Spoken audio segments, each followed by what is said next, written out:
Les chrétiens du monde entier célèbrent la naissance de Jésus, fils de Dieu. La nativité de Jésus-Christ a eu lieu il y a de cela plus de 2000 ans à Bethléem. Le temps passe, mais la fête de Noël garde sa symbolique avec toutes les festivités autour. Quel est le sens de cette célébration? Quelles actions concrètes au moment de cette commémoration? Pour en parler, nous recevons sur le plateau de cette info le père Hugues Quadio. Il est vicaire de la paroisse Saint-Albert-le-Grand de Cocody. C'est bien cela. Oui, effectivement.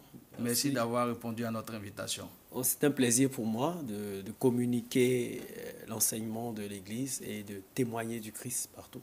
D'accord. Il y a une différence entre curé et vicaire, rapidement. Oui, le curé est le responsable de la paroisse et le vicaire est, j'allais dire, une aide qui lui est confiée pour pouvoir soutenir cette pastorale qui peut être lourde. Donc le vicaire seconde le curé pour l'aider dans sa tâche pastorale.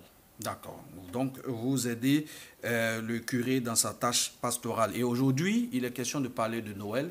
Au-delà des illuminations et des préparatifs que nous voyons un peu partout dans nos rues, quel est le véritable sens de la fête de Noël? Noël, c'est vrai que le terme Noël n'est pas très clair. Alors, on préfère utiliser le terme de nativité. Donc, la nativité, en espagnol, ils diront Feliz Navidad. Donc, c'est la nativité de notre Seigneur Jésus-Christ. Noël célèbre la naissance du Fils de Dieu qui s'est fait chair et qui est venu habiter parmi nous. Oui, d'accord. C'est bien noté. C'est ce qu'on appelle la nativité. Oui. Dans nos paroisses, comment préparez-vous les fidèles? Puisque vous venez de dire, c'est la paroisse universitaire, c'est ce que vous avez dit. Comment vous préparez vos fidèles à entrer ou à festoyer ou à commémorer la fête de Noël? Il y a la grande préparation qui est pour tous, que ce soit notre paroisse ou toute autre paroisse, ou même les aumôneries. C'est le temps de l'Avent. Le temps de l'Avent qui est le temps de préparation pour accueillir l'enfant Dieu qui vient. D'accord. Et donc, tout le monde, que ce soit notre paroisse, comme toute l'Église catholique, nous étions tous en préparation pour accueillir depuis le premier, là le temps de l'Avent a commencé depuis le 1er décembre. Oui. Et donc nous sommes dans ce temps qui nous prépare par les tests, par la liturgie, à accueillir l'enfant qui vient. D'accord. Et on finit, on se prépare et le jour J, qu'est-ce qu'on fait? Le jour J, nous avons plusieurs célébrations. La plus connue d'abord, c'est la célébration de la nuit de Noël. Oui. Donc du 24, la nuit du 24, nous aurons le peuple qui marchait dans les ténèbres a vu se lever une grande lumière, nous rappelant en fait que le peuple d'Israël était en attente et cette attente est comblée par la venue de Jésus. La naissance de Jésus comble l'attente du peuple. Et donc voilà, il y aura donc la messe du 24 soir et il y aura la messe du jour du 25 aussi. Ah, il y a une messe le 24 et une autre le 25. Le 25. Oui. Bon, dans la liturgie, il est prévu même 4 messes. On a la messe, comment on peut dire ça, veille au soir. Oui. Ensuite, la messe même de la nuit. Nous avons la messe de l'aurore, qui est parfois appelée la messe des bergers, qui se fait à 4 heures du matin par là. Oui. Et puis, on a la messe du jour qui se fait. Mais en paroisse, pour des questions pastorales, on choisit que 2. Et donc, on prend plutôt, au lieu de faire la veille au soir, on prend la messe de la nuit, que certains appellent avant la messe de minuit, qui n'est plus à minuit, et puis la messe du matin. Donc, c'est les 2 qui sont choisis pour des questions de pastorale, parce qu'on ne peut pas faire venir les fidèles. Je prends un exemple à 18h pour la veille au soir, ils vont revenir à 23h pour la messe de la nuit, revenir à 4h du matin pour l'aurore, et puis revenir à 9h ou 10h pour la journée. Donc, on choisit 2 grandes, et puis voilà, les fidèles peuvent célébrer la naissance de notre Sauveur en veillant d'abord pour ce qui est du 24 et puis en venant le matin un peu comme si on nous a dit la dame a accouché, on est venu la saluer, maintenant on revient bien encore pour dire bon l'enfant est bien, on vient maintenant encore envoyer le moniba comme on dit en baoulé, on apporte des cadeaux. Voilà. Là on est vraiment dans l'aspect spirituel, dans l'aspect religieux. Pourtant il y a beaucoup de familles qui sont plutôt préoccupées par l'aspect matériel de la fête. Quel message pouvez-vous leur passer? Je voudrais dire que le côté matériel d'une fête n'a de sens que si on comprend le côté spirituel. Parce que sinon, après, il perd de sens. Il faut d'abord comprendre le côté spirituel. Si je comprends le spirituel, de me dire que d'abord Noël, c'est un don que Dieu nous fait. C'est un cadeau que Dieu nous fait. Il nous donne son Fils. Avant d'être nous qui donnons des cadeaux aux enfants, c'est d'abord, est-ce que moi-même je peux accueillir ce don de Dieu, ce cadeau de Dieu qu'est son Fils. Une fois que je suis dans cette démarche, il m'est facile maintenant de comprendre le don que je fais à mes enfants, les cadeaux que je fais. Mais si je donne des cadeaux pour des cadeaux, je veux ceci, mais est-ce que je me donne comme le Père s'est donné en donnant son Fils? Eh bien, je ne peux pas bien vivre la fête de Noël. Donc, il faut donner des cadeaux qu'on vit véritablement. Voilà, c'est ça. Des cadeaux qu'on ressent, qui nous touchent à nos enfants. Alors, il y a aussi des téléspectateurs qui se demandent comment transmettre le sens de la fête de Noël à nos enfants. Comme ce que vous venez d'expliquer. Oui. Moi, je pense que c'est de développer, peut-être on n'a pas encore trop fait ça ici, mais ce qu'on appelle, bon, même là encore, on l'a encore rendu profane, ce que les gens appellent le calendrier de l'Avent. Oui. Voilà. Donc, chaque jour, il y a un feuillet à ouvrir, j'allais dire un cadeau à découvrir, puisqu'il y a des dates. Donc, le premier jour de l'Avent, j'ouvre. On dit, aujourd'hui, tu vas saluer, ou bien tu vas appeler telle personne. Et donc, tu fais tout un cheminement durant tout le temps de l'Avent pour accueillir le Christ, mais toi-même tu vis une préparation spirituelle parce qu'il y aura des exercices à faire.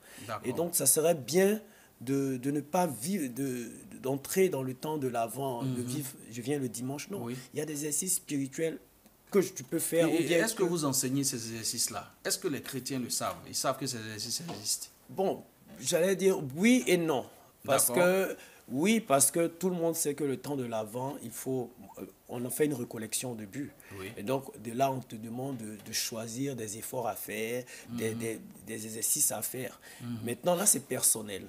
Mais peut-être que, justement, ce que moi, je veux inviter, c'est que les familles peuvent elles-mêmes créer leur propre cheminement spirituel. Il y a tellement d'exercices à faire.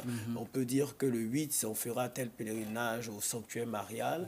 Le 12 ou bien le truc, on fera telle activité. Et tout ça sont des exercices à faire. En attendant pour te préparer, voilà, pour que là, comme un peu comme on fait le carême.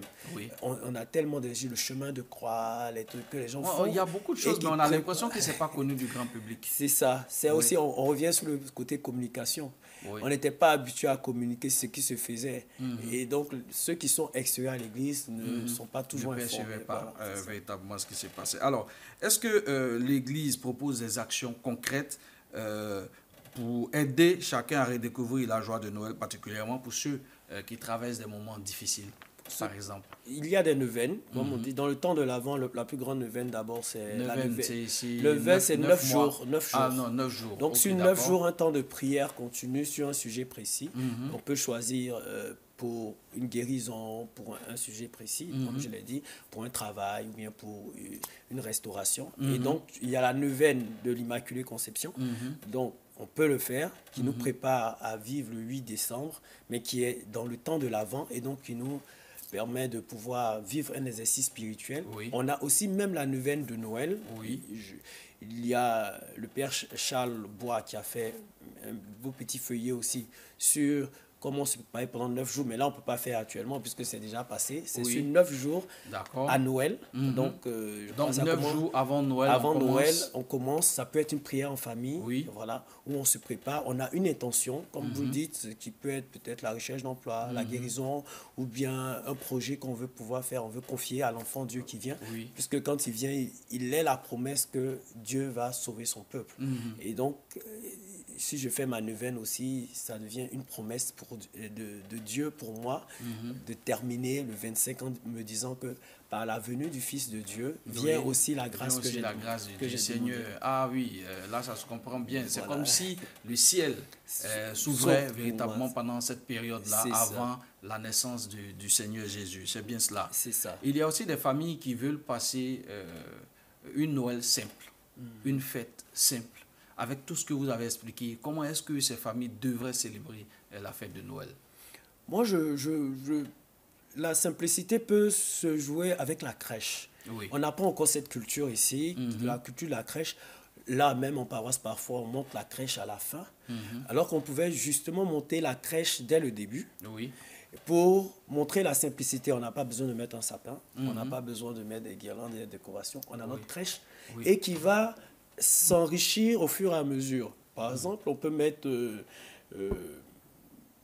les tables, ensuite un mouton, ensuite le bœuf. Chaque jour ou chaque semaine, chaque fois qu'on avance. Et donc, de manière simple, sans être extravagant, on montre quand quelqu'un rentre dans la maison, par exemple, il voit qu'il y a une attente parce que la crèche est là, mais elle n'est pas encore, puisque l'enfant Jésus n'est pas encore couché. D'accord. Et c'est justement quand on vient la nuit de Noël, là, le 24, en rentrant à la maison, on vient déposer dans la crèche l'enfant Dieu pour que toute la famille soit consciente que voilà, nous avons maintenant un enfant nous est né, un fils nous a été donné.